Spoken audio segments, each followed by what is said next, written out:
Mga guys, padulong na ko mauli mga guys kay manakog mga nakuha na nako ang akong gipangita mga guys. Then ato lang ninyo ang punan dito sa lain pag natong kuan.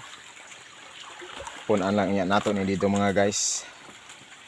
Kay naaman dito ra sa duol lang ato ang kuan, pero gikan pa mi sa mga dagkong kalasangan kaniha mga guys. Piti na kong pinangita, wala na gitong kahoy igira mga guys. Kahoy igira, wala na. O tinatawag sa Mindanao na kurutan, kahoy kurutan, wala na.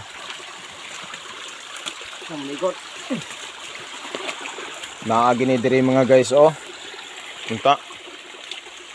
Ay tawag og kasili.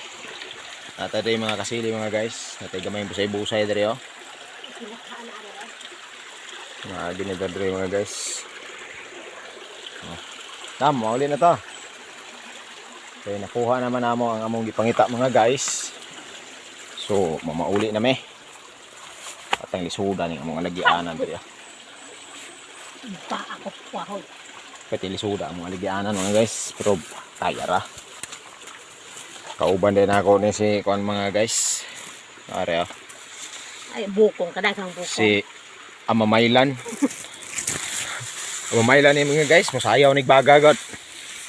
Sayaw na bisa pag kanang gabag-gabaga nga inasal kaon dito. Pero kay Bere Santo mo ron dili sa kita na.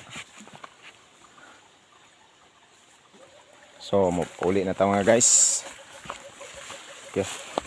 Tugaya na mo pinangita unsa nagoy oras ron. Pop, patay ko ba ako no iro.